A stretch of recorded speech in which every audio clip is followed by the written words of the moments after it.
So hello everyone, welcome to agro academy. तो आज हम स्टार्ट कर रहे हैं फॉरेस्ट्री, जो कि एक नया सब्जेक्ट है और IBPS CFO के मेंस के पेपर में आपका ये माइनस में आता है। लेकिन क्वेश्चन यहाँ से फ्रेम होते हैं। अभी 2-3 सालों से जो पेपर का पैटर्न है थोड़ा सा चेंज हुआ है। एग्जामिनर्स जो माइनर सब्जेक्ट है, एलाइड सब्जेक्ट है, वहाँ से भी क्वेश्चन फ्रेम करते हैं। तो 1-2 क्वेश्चन आपके हर साल फिक्स रहते हैं इसमें, तो इसको आप लाइटली नहीं ले सकते। और इंटरेस्टिंग टॉपिक है, कुछ बेसिक कॉन्सेप्ट है उसके बारे में बात करने वाले हैं। ठीक है, तो ये पार्ट 1 है। जितनी भी इंपॉर्टेंट चीज़ें उसके बारे में कवर करेंगे, थ्योरी वाला पोर्शन, और जो कुछ रह जाएगा उसको हम ऑब्जेक्टिव या फिर टेस्ट के माध्यम से कवर कर देंगे। तो आपसे भी रिक्वेस्ट है कि वीडियो को आखिर तक देखिए और चैनल पर नए चैनल को सब्सक्राइब कर लीजिए और वीडियो को लाइक ज़रूर कर दीजिए। इसके अलावा हमने माइनर सब्जेक्ट जो है आपका फिशरीज़ और एग्रीकल्चर इंजीनियरिंग, उसको कवर कर दिया है। अगर आप उसको फॉलो करना चाहते हैं, वीडियो का लिंक, जो प्लेलिस्ट का लिंक है डिस्क्रिप्शन में मिल जाएगा, आप उसे जाके देख सकते हैं। ठीक है, तो स्टार्ट करेंगे। सबसे पहले थोड़ा सा फॉरेस्ट या फिर फॉरेस्ट्री क्या होता है उसका बेसिक कॉन्सेप्ट ओवरव्यू देता हूँ आपको, ताकि आगे वाले जो टर्म्स है उसको अच्छे से समझ पाएँ। तो FAO के द्वारा किसका डिफिनेशन बनाया गया, फूड एंड एग्रीकल्चर ऑर्गेनाइजेशन जो है, उन्होंने बताया कि जितने भी आपके 1 हेक्टेयर के लैंड है, ठीक है, 1 हेक्टेयर के लैंड पे जितने भी आपके ट्रीज़ हैं, 1 हेक्टेयर का लैंड होना चाहिए और उस पर जितने भी ट्रीज़ हैं उसकी कैनोपी डेंसिटी आपकी 10% से ज़्यादा होनी चाहिए। अब यहाँ पे कैनोपी डेंसिटी क्या है, जो आपके ट्रीज़ लगे होते हैं ना 1 हेक्टेयर लैंड पे, उस ट्रीज़ का जो अगर आप देखेंगे, जो एक क्राउन एरिया होता है, ऊपर वाला पोर्शन, ये क्राउन एरिया, वो लैंड को कितना कवर कर रहा है, ठीक है, उसी को बोलते हैं कैनोपी डेंसिटी। अगर ये 10% ज़्यादा होना चाहिए और 1 हेक्टेयर की लैंड हो तो आपका फॉरेस्ट कवर में माना जाता है। अब फॉरेस्ट इतना ज़्यादा इंपॉर्टेंट क्यों है? हर एक कंट्री इससे बहुत ज़्यादा कंसर्न रहती है। हमारे देश में आपने देखा होगा कि जो सबसे बड़ी सिविल सर्विस की एग्जाम होती है उसमें इंडियन फॉरेस्ट सर्विस की भी पोस्ट निकली जाती है।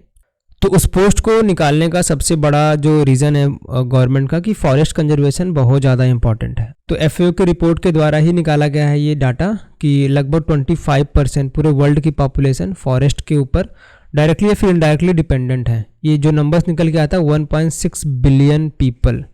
तो आप समझ सकते हैं इतना बड़ा नंबर है और इतना ज़्यादा क्यों इंपॉर्टेंट है फॉरेस्ट हर एक कंट्री के लिए। सबसे बड़ी जो चीज़ हमें मिलती है जंगलों से, वो ऑक्सीजन है, जो कि जीवन प्रदान करती है। ठीक है, पेड़ नहीं रहेंगे तो ऑक्सीजन नहीं होगा, तो जो ह्यूमन काइंड है, ये मानव कैसे जिंदा रहेंगे। और उसके साथ साथ पेड़ हमें लकड़ियाँ देता है, एनर्जी का बहुत सबसे बड़ा सोर्स है, इनकम का सब बहुत बड़ा सोर्स है। फ्रूट्स वगैरह जो भी मिलते हैं यहाँ से मिलते हैं। और जो इतने भी जंगली जानवर वगैरह होते हैं तो उनके रहने के लिए शेल्टर प्रोवाइड करता है। तो ये इम्पॉर्टेंस थोड़ा बहुत है फॉरेस्ट का। और फॉरेस्ट्री का एक सब्जेक्ट ही बना दिया गया है 4 सालों के लिए कि भाई आप इसमें जो भी चीज़ें हैं अलग अलग ट्रीज़ के बारे में और भी जो बेसिक कॉन्सेप्ट एग्रो फॉरेस्ट्री का उसको सीखें। ठीक है, और इसमें बहुत सारी अलग अलग जॉब्स भी हैं, उसके बारे में बात नहीं करेंगे। लेकिन हम जो आज का मेन टॉपिक है उस आगे बढ़ते हैं। इसमें जो इम्पॉर्टेंट करंट के डाटा हैं, जो हमारा सर्वे निकलता है, इंडिया का स्टेट फॉरेस्ट रिपोर्ट आता है, तो हर 2 सालों में रिलीज़ करते हैं। तो उसमें ये 2021 में आया था, ठीक है, 2021 में आया था, लेकिन अभी 23 वाला जो है वो 24 में या फिर मार्च वगैरह में आ जाएगा।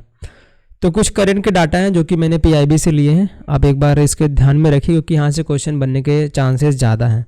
2 सालों से जो एग्जामिनर हैं वो स्टैटिक पोर्शन से क्वेश्चन फ्रेम कर रहे हैं, तो मे भी शायद इस बार आपका करंट से भी क्वेश्चन आ जाए। ठीक है, तो यूनियन मिनिस्टर कौन है for the environment and forest climate change? आपके श्री भूपेंद्र यादव, भूपेंद्र जोगी से आप याद रख लो इसे, ये नाम याद रखना है, बस ध्यान में देख लो, बस याद नहीं रखना है। तो इन्होंने जो आपका फॉरेस्ट कंजर्वेशन अमेंडमेंट बिल होता है वो हर साल रिलीज़ करते हैं।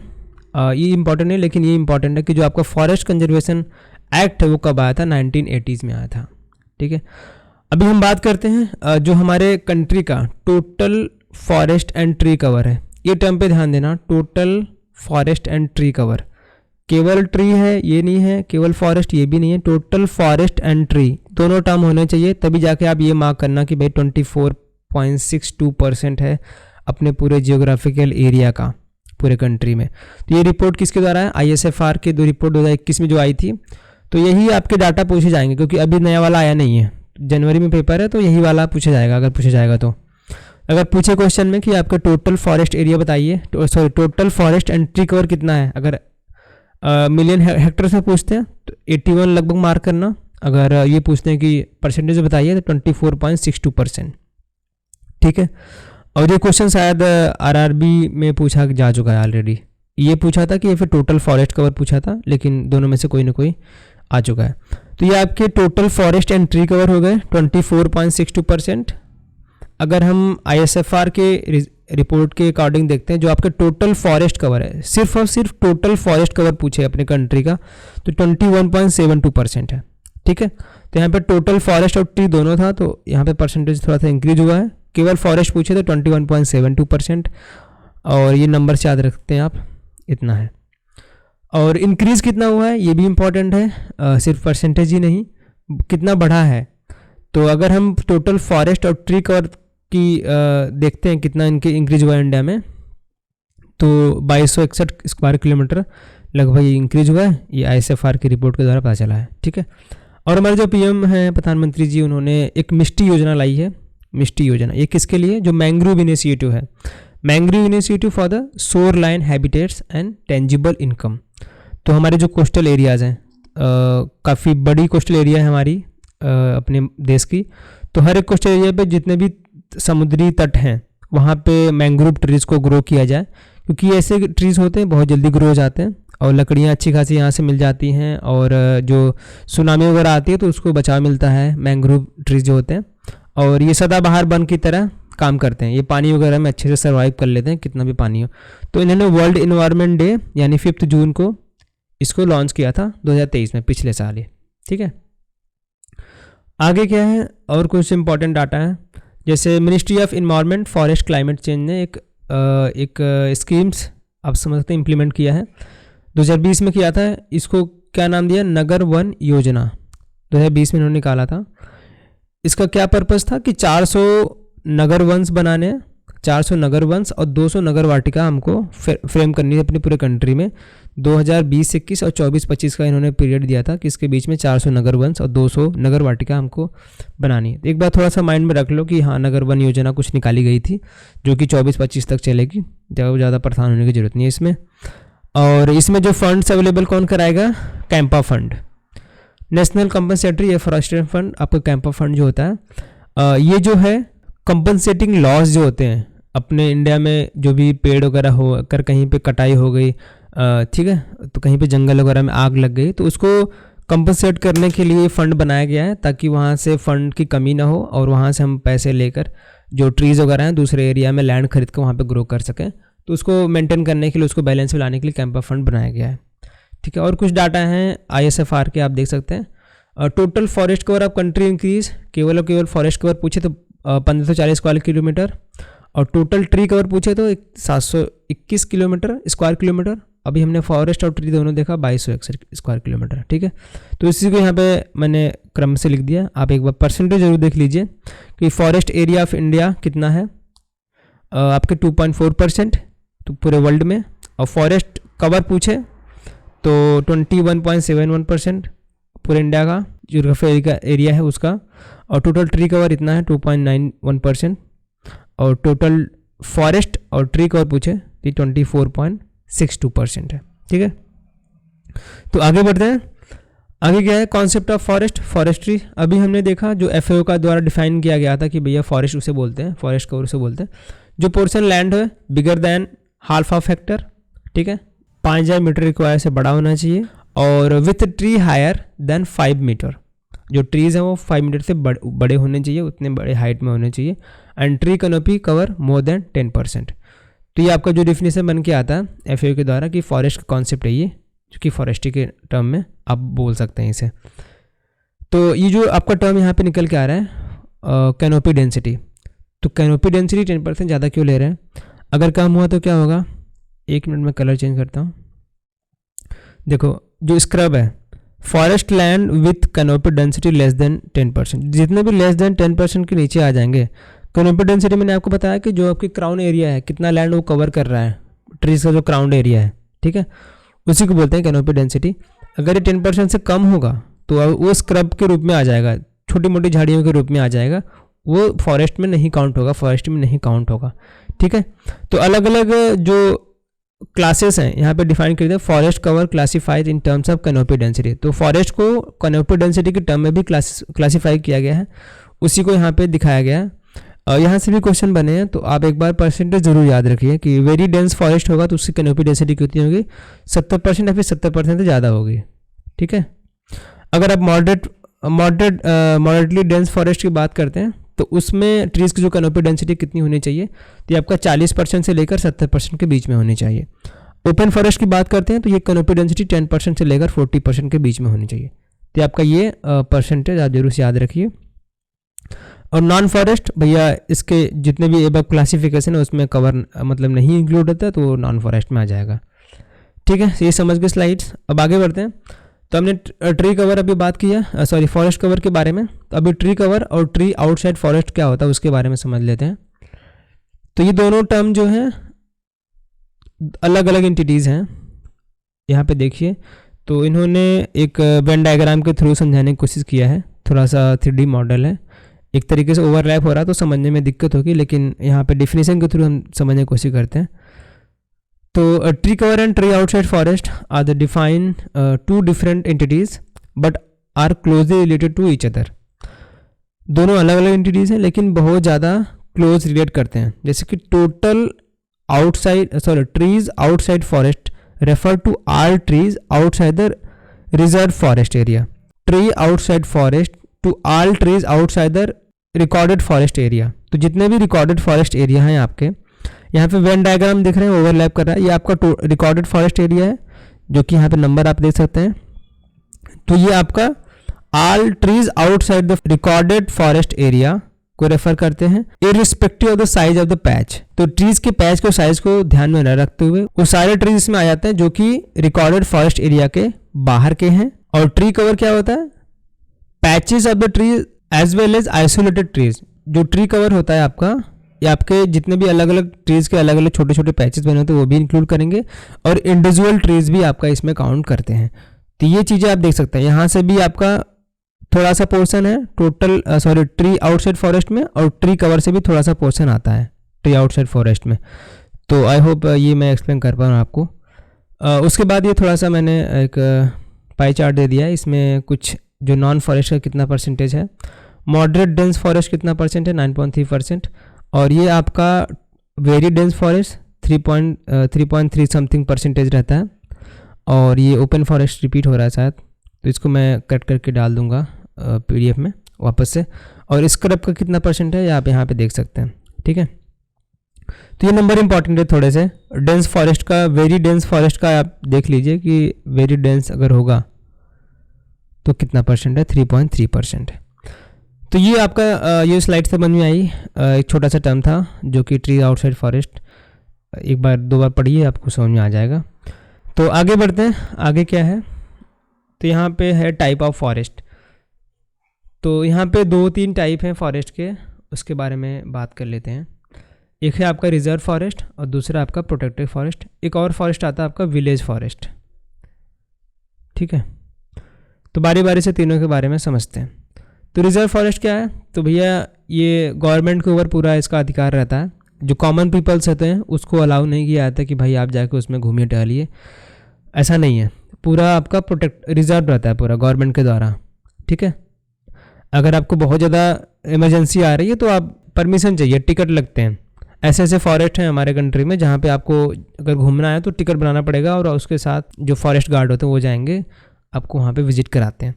और प्रोटेक्टेड फॉरेस्ट क्या है, ये आपको स्टेट गवर्नमेंट के अंदर में आता है। जितने भी आपकी अंदर की प्रॉपर्टी होती है, कॉमन पीपल नहीं अलाउ कर सकता कि भाई लकड़ियाँ तोड़ के लेके जा रहे हैं, पेड़ काट के लेके जा रहे हैं। तो जितने भी उसमें प्रॉपर्टी है, जो भी फ्रूट्स वगैरह उग रहे हैं, ट्रीज़ वगैरह हैं, और जितने भी लकड़ियाँ उसमें हैं, वो पूरा गवर्नमेंट का उस पर अधिकार रहता है। ठीक है, तो रिजर्व फॉरेस्ट और प्रोटेक्टेड फॉरेस्ट समझ गए। और ये दोनों आपका जो आपका रिजर्व फॉरेस्ट है प्लस प्रोटेक्टेड वाला, ये दोनों अगर पूछें किस में आ जाते हैं, आपका रिकॉर्डेड फॉरेस्ट में। ठीक है, अगर रिकॉर्डेड फॉरेस्ट एरिया के बारे में पूछता है तो रिकॉर्डेड फॉरेस्ट एरिया के बारे में अगर पूछते हैं, रिकॉर्डेड फॉरेस्ट एरिया, तो ये दोनों जो टाइप हैं फॉरेस्ट के वो दोनों इसमें शामिल हो जाते हैं। और विलेज फॉरेस्ट जो आपके पैचेस बने होते हैं विलेजेस में, तो उस पर जो ग्राम पंचायत वगैरह रहता है उनका अधिकार रहता है, उसको उसकी देखभाल करें, उसकी रिपोर्ट वगैरह दें गवर्नमेंट को। ठीक है, अगर हम डिग्री या प्रोटेक्शन की बात करते हैं, ठीक है, सबसे ज़्यादा भैया प्रोटेक्ट किसको याद है, तो अब सबसे पहले नंबर आपका रिजर्व फॉरेस्ट में आता है, उसके बाद प्रोटेक्टेड फॉरेस्ट, फिर आपका विलेज फॉरेस्ट, ठीक है। सबसे हाई प्रोटेक्टेड है आपका रिजर्व फॉरेस्ट, फिर आपका प्रोटेक्टेड फॉरेस्ट, फिर आपका विलेज फॉरेस्ट, ठीक है। और इसमें एक टर्म और है, अगर हमने पीछे देखा, जो आपका ट्रीज आउटसाइड फॉरेस्ट है, ये सबसे बड़ा आपका मेन सोर्स होता है, जो आपके कंट्रीज़ के वुडन जितने भी लकड़ियों की मात्रा जो ज़रूरतें हैं, ट्रीज आउटसाइड फॉरेस्ट ठीक उसको पूरा करता है, ठीक है। ये दोनों स्लाइड समझ गए। अब हम थोड़ा सा आगे बढ़ते हैं। आपका इंपॉर्टेंट जो कॉन्सेप्ट है एग्रो फॉरेस्ट्री का, तो ये खेत में कौन पेड़ लगा दिया, ये आप देख रहे हैं। तो एक एग्रो फॉरेस्ट्री का काफ़ी बड़ा कॉन्सेप्ट निकल के आया हमारे कंट्री में, क्योंकि ये जो रहता है फॉरेस्ट का जो बर्डन है कि भैया एक ऐसी जगह बना लो कि जहाँ पे पेड़ ही पेड़ लगा दो, वहाँ पे खेती ना हो, तो ऐसा तो कर नहीं कर सकते, पॉपुलेशन बढ़ रही है, सबको ज़मीनें चाहिए, रहने के लिए चाहिए। तो ये बहुत ही अच्छा कॉन्सेप्ट है एग्रो फॉरेस्ट्री का, जिससे निकाला गया कि भाई आप खेती भी कर लो, पेड़ भी लगा दो, दोनों ज़रूरतें पूरी हो जाती हैं, ठीक है। ये पेड़ जब बड़े हो जाएंगे, ऐसे पेड़ लगाते हैं कि जो इक्वलिप्टस हो गया आपका, बायोडाइवर्सिटी के लिए काफ़ी अच्छा माना जाता है, तो ये बहुत जल्दी ग्रो हो जाते हैं और इनकम के लिए भी काफ़ी अच्छा सोर्स है। आपका पेड़ का भी ज़मीन भी बच गई, खेती भी कर रहे हैं उसी में, और पेड़ भी उगा लिए, और यहाँ इसको काट के बेचेंगे तो आपका इनकम भी होगा। तो बहुत सारे फ़ायदे हैं ऐसा एग्रो फॉरेस्ट्री के। तो एग्रो फॉरेस्ट्री कॉन्सेप्ट में आता है, तो क्वेश्चन यहाँ पे बनते हैं, अलग अलग सिस्टम जो होते हैं वहाँ से क्वेश्चन पूछे गए हैं ऑलरेडी। जैसा कि यहाँ पे क्या पूछ रहे हैं, a system in which agriculture crop, trees and fruit trees और ornamental trees are grown together on the same land. तो उसे क्या बोलेंगे, अभी हम आगे बात करेंगे उसे क्या बोलते हैं, ठीक है। अब ये देखो, यहाँ पे छोटा सा डिफिनीसन एग्रो फॉरेस्ट्री का, उसके बारे में समझ लो आप। तो agro forestry is a defined as an efficient, integrated and sustainable land use system that combine आपका एग्रीकल्चर क्रॉप्स, उसमें आ जाते हैं फॉरेस्ट क्रॉप एंड और लाइफ स्टाइल टुगेदर। तो एक तरीके से जो आपका एग्रो फॉरेस्ट्री होता है उसको मल्टीपल क्रॉपिंग का फॉर्म भी दिया गया है। इसके 3 मेन ऑब्जेक्टिव होते हैं एग्रो फॉरेस्ट्री के, प्रोडक्टिविटी, सस्टेनेबिलिटी और एडॉप्टेबिलिटी। तो जितना भी किसी भी फार्मर के पास आपको छोटा सा लैंड है, ठीक है, तो उसी पे उसको पेड़ भी लगाने हैं, उसी के बीच में उसको खेती भी करनी है, और जो भी आपका लैंड है वहाँ पे आपका लाइव स्टॉक्स वगैरह भी रखने हैं, आपके गाय वगैरह भी आपको पाल लिए, खेती भी कर रहे हैं, बायोडाइवर्सिटी वाले जो प्लांट है उसको भी ग्रो कर रहे हैं, फ्रूट्स क्रॉप भी ग्रो कर रहे हैं। तो इसको एग्रो फॉरेस्ट्री के अंडर में कंसिडर करते हैं, जिसको हम मल्टीपल क्रॉपिंग का फॉर्म भी बताया गया है। तो ये आपके 3 जो हमने आपको मेन ऑब्जेक्टिव बता दिए, इन्हें जरूर से याद रखिए। प्रोडक्टिविटी, सस्टेनेबिलिटी और एडॉप्टेबिलिटी इसका मेन 3 ऑब्जेक्टिव माना जाता है, ठीक है। ये समझिए एग्रो फॉरेस्ट्री का कॉन्सेप्ट। अब थोड़ा सा बेनिफिट्स वगैरह है उसको देख लेते हैं, क्या है बेनिफिट्स एग्रो फॉरेस्ट्री का। Reduction of the pressure on the forest, तो अगर हम सभी लोग जितने भी आपके खेत वगैरह हैं उसको पेड़ वगैरह ग्रो करना शुरू कर देते हैं, तो एक तो प्रेशर ख़त्म हो जाएगा कि बहुत ज़्यादा पेड़ लगाने हैं, क्योंकि पेड़ों की संख्या बढ़ेगी, जो इंडिविजुअल पेड़ है वो भी बढ़ेंगे, पैचेस बढ़ेंगे, तो एक जगह पे बहुत ज़्यादा पेड़ लगाने की उतनी ज़्यादा प्रेशर नहीं आएगा कि भैया पेड़ लगाने। तो ये थोड़ा सा प्रेशर कम होगा। Better protection of the ecology system, तो अपना इकोलॉजी जो है अपनी इन्वायरमेंट की प्रोटेक्शन होगी। Reduction of the surface run of, nutrient leaching and soil erosion, तो अगर आप खेत में पेड़ लगाते हैं, भारी वर्षा भी हो रही है, तो जड़ें जो होती हैं काफ़ी ज़्यादा अच्छे से मिट्टियों को होल्ड करके रखती हैं। सरफेस रन ऑफ में इसमें रिडक्शन मिलता है, न्यूट्रिएंट की जो लीचिंग होती है वो कम आ जाती है, और सॉइल इरोजन में इसमें रिडक्शन मिलता है, ठीक है। तो ये कुछ आपके बेनिफिट्स हैं। और क्या है, improvement of the micro climate, तो जो माइक्रो इन्वायरमेंट है, माइक्रो क्लाइमेट है, उसमें इम्प्रूवमेंट आएगा। Such as lowering of the soil surface and temperature, जो कंट्री का टेम्परेचर है इतनी रैपिडली ग्रो नहीं होगा। और जो ट्रीज़ के अगर आप खेत में अपने ट्रीज़ वगैरह उगा दिए मेड़ों पे, तो उसके जो पत्ते होते हैं वो टूट के गिरते हैं, ठीक है। पेड़ के पत्ते अगर आप ज़मीन पे गिरते हैं तो एक तरीके से वो किसका काम करेंगे, वो कंपोस्ट का काम करते हैं, और जो सॉइल का मॉइस्चर होता है उसको भी आपका रिटेन करके रखते हैं। तो ये काफ़ी ज़्यादा फ़ायदा है इससे, पेड़ लगाते हैं तो आप। इंक्रीमेंट इन सॉइल फर्टिलिटी, वही हमने आपको बताया कि सॉइल की फर्टिलिटी बढ़ेगी, और जो भी उसमें ये पत्ते उसमें डिकम्पोज होते हैं तो उससे आपकी सॉइल की फर्टिलिटी भी बढ़ती है। कुछ इकोनॉमिक बेनिफिट्स हैं, increment in outputs of foods, fodder and fuel wood, timbers and organic matters.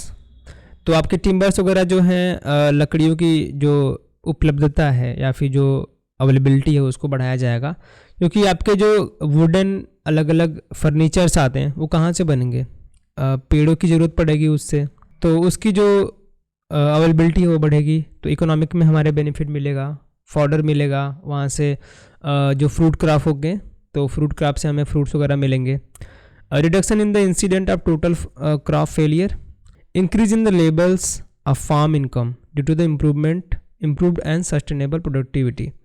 और जो भी फार्मर्स वगैरह है इसको, जैसा हमने आपको बताया कि अगर आप फार्म में अपने पेड़ लगाते हैं, इकोलिप्टस वगैरह हो गया, तो वो बहुत जल्दी ग्रो होता है और उसको आप बेचते हैं मार्केट में, काफ़ी अच्छी इनकम वगैरह भी होती है, तो फार्म इनकम बढ़ाने में ये काम आता है। तो यहाँ पे कुछ बेनिफिट्स आप समझ गए क्या होते हैं, ठीक है। बेनिफिट्स हमने बता दिए, आपकी इकोनॉमिक कुछ बेनिफिट थे। अब हम इम्पॉर्टेंट वाला पार्ट जो है क्लासिफिकेशन देख लेते हैं। एग्रो फॉरेस्ट्री क्या क्या काफ़ी क्लासिफिकेशन है, तो यहाँ पे 2 क्लासिफिकेशन है इसके, स्ट्रक्चरल बेसिस पे और फंक्शनल बेसिस पे। स्ट्रक्चरल बेसिस पे देखेंगे तो आपका पहला आ जाता है नेचर ऑफ द कंपोनेंट और ये अरेंजमेंट ऑफ द कंपोनेंट। अगर आप फंक्शनल बेसिस में देखते हैं तो प्रोडक्टिव फंक्शन है और आपका प्रोटेक्टिव फंक्शन। प्रोडक्टिव फंक्शन में आपका क्या क्लासीफाई करता है, food, fodder, clothes, fuel wood, ये सारे इसके प्रोटेक्टिव फंक्शंस आते हैं एग्रो फॉरेस्ट्री में। जो फंक्शनल बेसिस पे अगर हम इसको क्लासीफाई करते हैं तो, और प्रोटेक्टिव फंक्शन में देखते हैं तो विंड ब्रेक, शेल्टर बेल्ट और सॉइल कंजर्वेशन, ये इसके प्रोटेक्टिव फंक्शंस आ जाते हैं। तो विंड ब्रेक और शेल्टर बेल्ट का छोटा सा कॉन्सेप्ट है, उसको समझ लेते हैं। तो इस इमेज को देखिए ध्यान से, यहाँ पे आपको जो फार्म के किनारे किनारे पेड़ लगे हुए दिख रहे हैं, जितनी जो ट्रीज है ये क्यों लगाते हैं, जो आपकी विंड आ रही होती है, ठीक है, तेज हवाएं चल रही होती है, तो उसको हवाओं से क्रॉप को प्रोटेक्ट करने के लिए हम लोग को ये विंड ब्रेक हम लोग ट्रीज को ग्रो कर लेते हैं मेड़ों पे, और ये इरोजन को भी बचाता है, इरोजन से, सॉइल इरोजन से बचाता है, इसलिए इसको विंड ब्रेक बोलते हैं।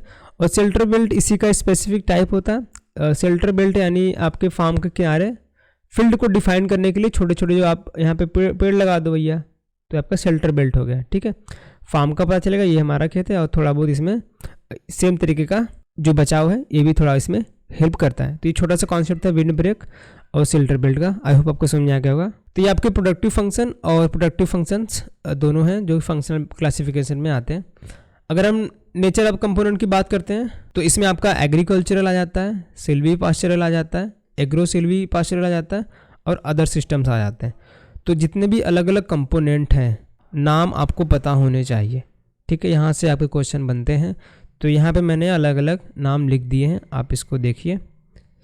On the basis of the nature of the component, common agro forestry systems कौन कौन से हैं, उनको क्या बोला जाता है, ठीक है, कैसे आप डिफाइन करते हैं, उसके बारे में बता दिया मैंने। इसको समझने से पहले छोटे से कीवर्ड्स हैं, इसको समझ लीजिए। अगर आपको एग्री टर्म्स दिख रहा है तो उसको आप क्रॉप के रूप में रेफर कर सकते हैं। सिल्वी दिख रहा है तो ट्रीज़ के रूप में उसको एज अ प्रीफिक्स यूज़ करते हैं। पास्चर दिख रहा है तो एनिमल, हॉर्टी दिख रहा है तो हॉर्टी का आपका जितने फ्रूट्स वेजिटेबल्स आते हैं, फ्रूट क्रॉप आते हैं, हॉर्टिकल्चर क्रॉप आते हैं, इसमें आते हैं हॉर्टी में। पास्चर जो कि हम लोग पास्चर यानी कि आपका जो ग्रास वगैरह उगाते हैं, ग्रास के लिए उगाएंगे, एनिमल्स के लिए उगाएंगे, ठीक है। सिल्वी यानी आपका ट्रीज़, फॉरेस्ट ट्रीज़, और आपका ये क्रॉप्स एग्री का, तो इसी के रूप में नाम बनाया गया है। तो इसमें डायरेक्ट क्वेश्चन आपका बना हुआ है ऑलरेडी, 1-2 क्वेश्चन, एक सेकंड में देखता हूँ है क्या। तो क्वेश्चंस मैंने स्लाइड्स में शायद डाले नहीं हैं, क्वेश्चन इस पे जो आए हुए हैं मैंने आपके टेस्ट में दे दिए, फ्री के टेस्ट है, जाके उसको भी अटेम्प्ट कर सकते हैं। देखो जैसे कि आपका एग्री सिल्वीकल्चर का सिस्टम पूछें तो उसमें क्या क्या आ जाएगा, आपका ट्रीज़ भी आते हैं और आपके क्रॉप भी आ जाते हैं। अगर ये सिस्टम का नाम दे देखिए एग्री हॉर्टिकल्चर में क्या कौन कौन से कंपोनेंट है, आपके फ्रूट ट्रीज़ भी आएंगे और क्रॉप्स भी आ जाते हैं। एले क्रॉपिंग ऑलरेडी पूछा गया है AFO के 2018 के एग्जाम में। पेरेनियल हेज और क्रॉप्स इसके अलग अलग कंपोनेंट है। एग्री, सिल्वी, हॉर्टिकल्चर, ट्रीज आ जाएंगे, फ्रूट ट्रीज आ जाएंगे, क्रॉप्स आ जाएंगे। तो ये कीवर्ड्स याद रखिए, तो इससे आप कुछ भी बना दे, इसमें कुछ भी कॉम्बिनेशन बना दे, आप उसको ईजिली बना के आप बता सकते हैं कि भाई इस सिस्टम का क्या क्या कंपोनेंट, मेन कंपोनेंट होगा, ठीक है। जैसे आपका agri silviculture, agri silvi pasture, trees भी आ जाएंगे, क्रॉप्स भी आ जाएंगे और एनिमल्स भी आ जाएंगे उसी में। अब सिर्फ पूछ ले इसमें सिल्वी पास्चर तो आपका ट्रीज आ जाएगा और इसमें एनिमल्स आ जाएंगे, क्रॉप नहीं होगा, ठीक है। एक सेकेंड में इसको हटा देता हूँ। और एक्वा फॉरेस्ट्री पूछे तो क्या होगा, तो ट्रीज आ जाएंगे, उसके साथ उसमें आपके फिशेस भी आ जाते हैं। हॉर्टी एपीकल्चर, फ्रूट ट्रीज और हनी बीज। एपीकल्चर जो है आपका हनी की स्टडी करते हैं इसमें, तो आपका इसमें हनी आ जाएगा। और आपका हॉर्टी से हॉर्टिकल्चर क्रॉप्स है फ्रूट क्रॉप्स, ठीक है। तो ये आपके जो मेन कंपोनेंट्स हैं एग्रो फॉरेस्ट्री के अलग अलग सिस्टम्स में, वो आप समझ गए। तो इसके भी ऊपर टेस्ट में क्वेश्चन आपको अच्छे अच्छे मिल जाएंगे, उसको आप देख के थोड़ा सा इस पर अपना कमांड जो है स्ट्रॉन्ग कर सकते हैं। इसको 2-3 बार आप रिवाइज करिए। तो ये समझ गए आप। तो यहाँ पे एक इमेज है इन्हीं से रिलेटेड, इसको देखिए ध्यान से। तो यहाँ पे और भी चीज़ें जो क्लियर हो जाएंगी आपकी। तो फॉरेस्ट्री इकोसिस्टम में क्या क्या है, एग्रो फॉरेस्ट्री इकोसिस्टम में क्या कैसे मतलब चीज़ें काम करती हैं, और एग्रीकल्चर इकोसिस्टम में चीज़ें कैसी रहती हैं, ठीक है। तो यहाँ पे कुछ फैक्टर्स हैं, प्रोसेसेस हैं, आप देख सकते हैं। कैनोपी किसको डिसाइड किया गया है, ट्रंक को क्या बताया गया है, ग्राउंड है यहाँ पे। तो वीडियो को पॉज करके एक बार इसको ध्यान से पढ़ लीजिए, आपको चीज़ें समझ में आ जाएंगी, ठीक है। आगे बढ़ते हैं। एक कॉन्सेप्ट है यहाँ पे सिल्वीकल्चर का, तो उसके बारे में समझ लेते हैं। सिल्वीकल्चर होता क्या है एक्चुअल में। तो सिल्वीकल्चर का भी एक फॉरेस्ट्री का ही ब्रांच माना जाता है, काफ़ी वाइड है और बहुत ही रिसर्च करने के बाद इस ब्रांच को बनाया गया है। क्योंकि सिल्वीकल्चर में हम किस चीज़ से डील करते हैं, जो हमारे अलग अलग टिम्बर्स होते हैं, लकड़ियाँ आपके लट्ठे जो बोलते हैं, तो उसको एक इस्टेब्लिशमेंट देना, डेवलपमेंट करना, उसकी केयर करना और रिप्रोड्यूसिंग करना ही आपका सिल्वीकल्चर के अंदर में आता है। इन जनरल टर्म्स सिल्वीकल्चर में defined as the art and science of growing and reproducing timbers stand on permanent और रेगुलर बेसिस। जो आपके टिम्बर्स होते हैं, आपने देखा होगा कि हमें बहुत ही अलग अलग प्रकार की लकड़ियाँ मिल जाती हैं, ठीक है। तो जैसे कि हमको एक अलग प्रकार की लकड़ी की ज़रूरत है, क्योंकि लकड़ी एक बार बड़ी हो गई, ठीक है, कोई टिम्बर है वो ग्रो कर दिया काफ़ी बड़ा, तो उसको उस शेप में नहीं ले आ सकते। तो उसको उस शेप में लेके आना, उस तरीके से डिज़ाइन करना, हर एक पॉसिबल क्वालिटी की जो वुड होती है, वुड मटेरियल होते हैं, उसको प्रोड्यूस करना ही आपका सिल्वीकल्चर में पढ़ाया जाता है। उसी का ये फॉरेस्ट्री का एक ब्रांच के अंदर में आता है। तो कुछ ऑब्जेक्टिव है, मेन ऑब्जेक्टिव देख लीजिए सिल्वीकल्चर का। To produce the greatest quality of wood, तो सबसे हाई क्वालिटी का वुड को प्रोड्यूस करना इसका मेन ऑब्जेक्टिव रहता है। To produce the highest possible money return on the investment capital. और क्या है, to produce the certain direct effect for the instance influence the climate को इन्फ्लुएंस करता है और नेचर को इम्प्रूव करता है। तो कुछ मेन ऑब्जेक्टिव हैं सिल्वीकल्चर के, तो आप समझ गए। और कुछ इंपॉर्टेंट टर्म्स के बारे में बात कर लेते हैं। तो कुछ टर्म्स जो हैं वो भी एग्जाम में डायरेक्टली आपके एज ए डिफिनेशन के रूप में पूछ लेंगे, और ऑप्शन में आपके टर्म्स के नाम के किससे रिलेट करता है उसके बारे में बताइए। तो थिनिंग जो है उसके बारे में देख लेते हैं। Removal of the some trees within the woodland when the trees are reaches 10 to 15 year. जो कोई ट्रीज होता है तो 10 से 15 साल का जब हो जाता है, तो उसको सर्वाइव करने के लिए जो उसके अलग अलग ब्रांचेज हैं, ठीक है, जो पुराने ब्रांच हो जाते हैं उसको हम कट कर देते हैं। ट्रीज पुराना हो जाता है तो उसकी जो जड़ें हैं उतने अधिक मात्रा में न्यूट्रिएंट नहीं प्राप्त कर पाती हैं, तो उसको सर्वाइव करने के लिए हम उसके जो अलग अलग जो छोटे छोटे ब्रांचेज होते हैं उसको कट कर देते हैं, ताकि जो न्यूट्रिएंट की सप्लाई है उसके मेन ट्रंक को मिले और वो ट्री जिंदा रहे। बस इसी के लिए थोड़ा सा थिनिंग वगैरह करते हैं। और है एक टर्म और है coppicing. It's an ancient system of the woodland management that involve cutting trees close to the ground on the regular cycle. तो जो आपका ट्रीज होता है, इस डायग्राम में देखिए, तो ये ट्रीज को हम लोग ग्राउंड से कट कर देते हैं। यहाँ से कट कर दिए तो यहाँ से हमको नए ब्रांचेस आपको दिख रहे होंगे ग्रो होते हुए, तो उसको प्राप्त करने के लिए हम लोग कॉपिसिंग करते हैं। During the growing season it help the new shoots to grow rapidly from the base, ठीक है। तो इसका एक अलग ही सीज़न होता है, यानी किसी भी सीज़न में कट कर दिया और वो आपका नीचे का पेड़ सूख गया, तो उसके लिए स्पेशल सीज़न बनाया गया है जिसमें हम कॉपिसिंग करते हैं। अब यहाँ पे एक टर्म है लूपिंग। तो लूपिंग में हम क्या देखते हैं, cutting of the branches for the fodder purpose. जो ब्रांचेस होते हैं उनको फोडर पर्पज के लिए हम कट करते हैं। It always distinguish from the pruning. तो ये इसको प्रूनिंग से थोड़ा सा अलग रखा जाता है इस लूपिंग को, where the branches are not cut from the base but can be more haphazard way. Good green leafy biomass is the main criterion for the branch selection, ठीक है। जो इसमें सबसे ज़्यादा ग्रीन और लीफी बायोमास होगा, जो ब्रांच होगा, उसी को हम लोग सिलेक्ट करते हैं कट करने के लिए, जो कि लूपिंग के अंडर कंसिडर किया जाता है। इसमें एक और टर्म है आपका टेंडिंग। टेंडिंग क्या होता है, several operation are the carried out. बहुत सारे अलग अलग ऑपरेशंस होते हैं किसके लिए, जो आपका प्लांट है उसको हेल्दी इन्वायरमेंट मिले और अच्छे से ग्रो कर पाए। ऑपरेशंस में क्या आपका देखता है, जैसे कि वीडिंग हो गया, क्लीनिंग हो गया, थिनिंग हो गया, प्रूनिंग हो गया, प्रूनिंग, क्लिम्बर हो गया, कटिंग हो गया। तो ये सारे अलग अलग ऑपरेशंस होते हैं, ताकि अलग अलग स्टेजेस पे करते हैं, ताकि जो प्लांट है, जो ट्रीज़ है, वो अच्छे से ग्रो कर पाए और वो स्वस्थ भी रहे। ठीक है, तो ये इमेज मैंने आपको दिखा दिया। अब आगे देख लेते हैं क्या है। तो यहाँ पे कुछ इंपॉर्टेंट ट्रीज़ के नाम दिए गए हैं, कॉमन नेम, और उनके साइंटिफिक नेम भी दिए गए हैं। ये बहुत ही इंपॉर्टेंट है, ज़्यादा मैंने नहीं रखे हैं, तो इन जितने दिए हैं उनके नाम ज़रूर से याद रखिए। और जो आपके ये क्या बोलते हैं साइंटिफिक नेम है, इसको ज़रूर से आप एक बार देख लीजिए। और इसमें ऑलरेडी एग्ज़ाम में क्वेश्चन पूछे गए हैं, टिक से क्वेश्चन पूछा गया है, इसका साइंटिफिक नेम बताइए, साल का बताइए, सिस्मम क्या है उसका साइंटिफिक नेम बताइए। तो क्वेश्चन आपके बन चुके हैं। तो ये जो 3 कैटेगरी देख रहे हैं आपके ट्रीज़ की, टिक, साल और शीशम, तो ये आपके हार्डवुड में आते हैं। ठीक है, हार्डवुड, इनकी जो लकड़ियाँ होती हैं काफ़ी ज़्यादा हार्ड होती हैं और घरों के फर्नीचर वगैरह बनाने के लिए काफ़ी ज़्यादा काम में आती हैं। तो आपको एग्ज़ाम में क्वेश्चन में ऐसे भी बन सकता है कि बेड बनाने के लिए कौन सी लकड़ी सूटेबल होती है, चेयर बनाने के लिए कौन सी लकड़ी सूटेबल होती है। तो उसको एक बार देख लीजिए, और इसके जो मॉक टेस्ट है उसमें आपको दे दूंगा, आप क्वेश्चन अपीयर करेंगे तो आपको अच्छे समझ में आएगा।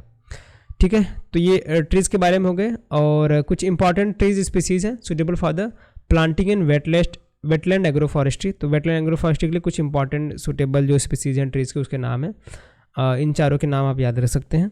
तो बस ये था वीडियो आज का फॉरेस्ट्री के ऊपर। ठीक है, तो पार्ट 1 में हमने इतनी चीज़ें कवर कर ली हैं। ठीक है, और भी जो चीज़ें हैं फॉरेस्ट्री टेक्नोलॉजी के ऊपर, तो उनको हम आपको मॉक टेस्ट में दे देंगे। तो एक बार मॉक टेस्ट अपीयर कीजिएगा और उसको जो सोल्यूशन, जो आपका एक्सप्लेनेशन है, उसको आप रिव्यू करेंगे तो सारा चीज़ें आप कवर कर ले जाएंगे। ठीक है, तो सारी चीज़ें लेक्चर में कवर नहीं हो सकती, इसलिए टेस्ट वगैरह होते हैं, टेस्ट वगैरह दीजिए और क्वेश्चन को बार बार पढ़िए, आपका ये सब्जेक्ट जो है पक्का हो जाएगा। ठीक है, ये वाला जो पोर्शन है इसको थोड़ा सा अच्छे से पढ़िए, ताकि यहाँ से क्वेश्चन बने तो आपके मिस ना हो। So thanks for watching, thank you, आपने वीडियो को यहाँ पर देखा। और अगर वीडियो पसंद है वीडियो को लाइक कर दीजिए और कमेंट में बताइए आपका कैसा लगा वीडियो, और दोस्तों के साथ भी ज़रूर शेयर कीजिए। टेलीग्राम पर जो है वहाँ पे आपको क्लास वगैरह के PDF मिल जाया करेंगे। तो इसको यहीं पे एंड करते हैं, मिलेंगे आपको नेक्स्ट क्लास में। अगर कोई भी और क्लास आपको लग रहा हो कि वो मैं इस वीडियो बना कर डालूँ तो आप मुझे कमेंट में बता सकते हैं।